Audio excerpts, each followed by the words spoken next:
Então nós estamos vendo que o pacote anticrimes, ele trouxe profundas alterações e acho que polêmicas que nós teremos a futuro na vertente da questão do livramento condicional. O porquê disso?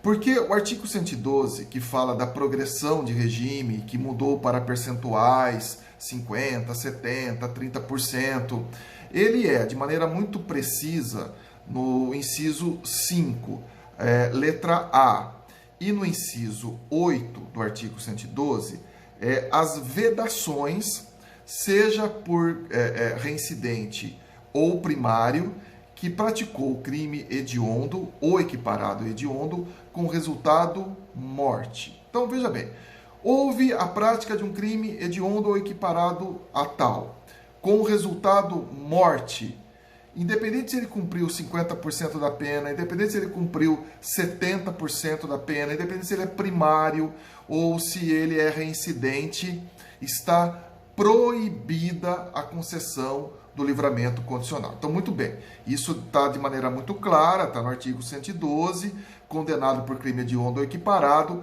nunca terá o livramento condicional. E se ele foi condenado por crime hediondo ou equiparado, mas sem o resultado morte, não ocorreu a morte, então cabe o benefício do livramento condicional.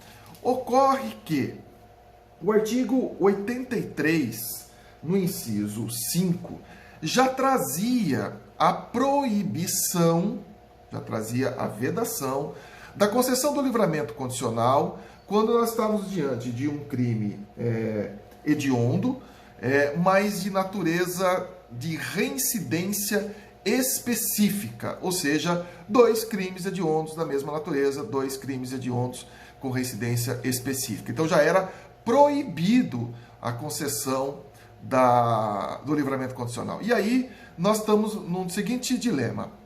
Agora, o resultado morte é o preponderante, é o fundamental, é o decisivo para a concessão ou não do livramento condicional. E lá no artigo 83, no inciso 5, não se falava, não se tinha a questão do resultado morte. Então, a pergunta que se faz: um reincidente específico, diante da nova lei, que praticou um crime hediondo, ele terá ou não o benefício do livramento condicional?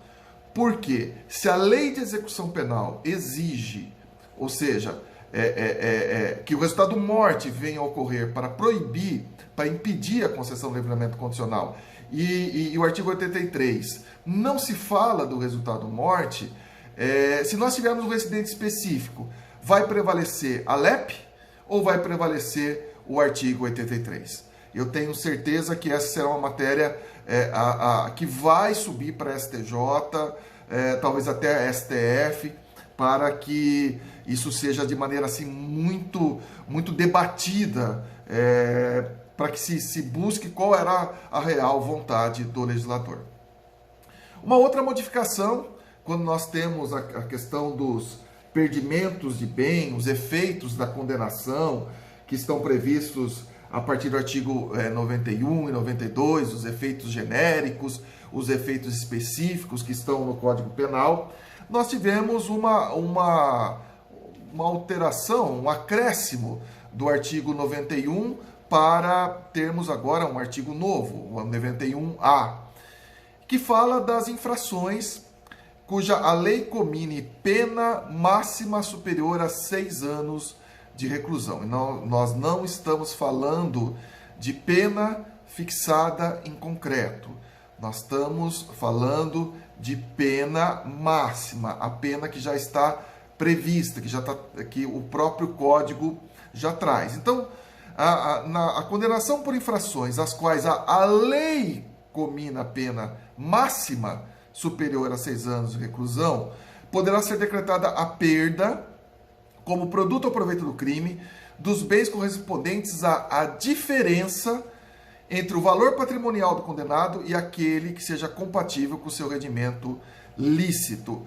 Ou seja, nós temos alguém condenado por uma atividade ilícita, uma atividade ilegal, e ele tem com os seus bens acumulados um valor extremamente superior aos seus rendimentos líquidos, aos seus rendimentos lícitos. Imaginando que ele tem um patrimônio de 3, 4 milhões de reais e ao longo da vida dele, de atividade, de trabalho de 15, 20 anos, ele teria condições de ter aí no máximo 1 milhão de reais.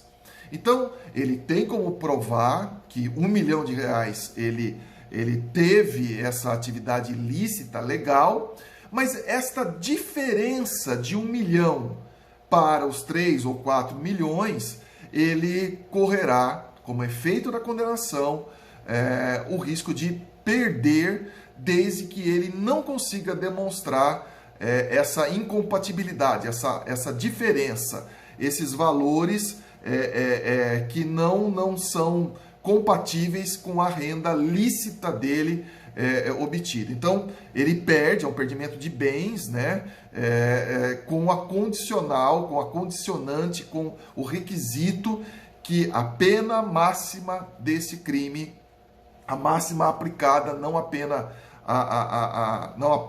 aplicada, a máxima combinada, aliás, seja superior a 6 anos. Então, é uma mudança importante e também significativa na questão da perda de bens fruto de condenações. Falar um pouquinho sobre a prescrição. Nós tivemos aqui mais uma causa não interruptiva, mas uma causa suspensiva do prazo prescricional. E algo que assim foi um apelo, um clamor da sociedade. Olha, os processos eles dormem nos tribunais superiores, dormem no STJ e sempre está ocorrendo a prescrição, principalmente nos crimes de colarinho branco, nos crimes que envolvem políticos, né? E o artigo 116 do Código Penal, ele passou a ter também uma alteração importante.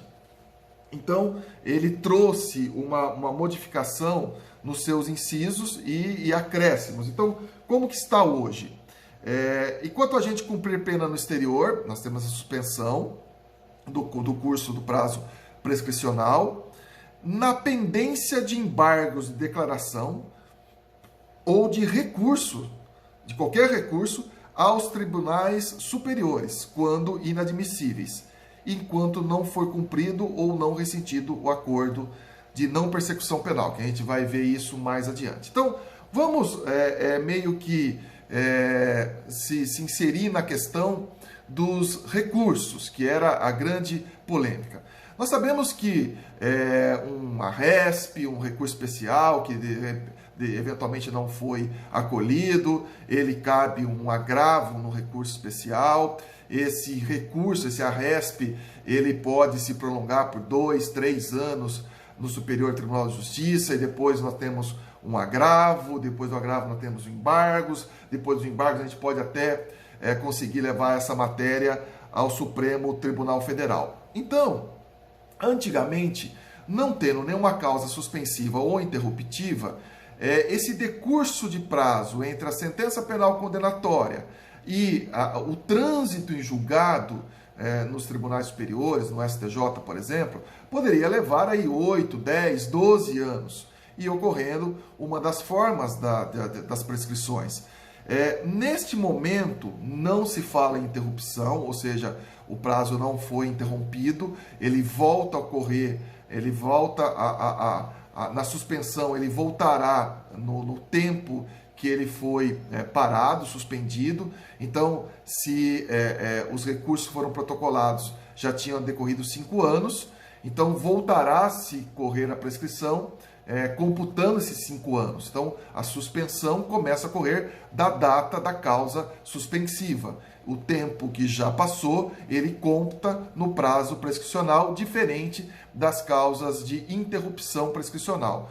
Então, neste caso, nesse exemplo, enquanto esse recurso, os embargos, o agravo, o recurso especial não for analisado pelas cortes superiores, pelos tribunais, está suspenso o prazo prescricional. Ou seja, é uma garantia que o Estado tem né, que dentro do pacote anticrimes, que a pessoa será punida caso ela não tenha a sua situação revertida, a sua situação modificada.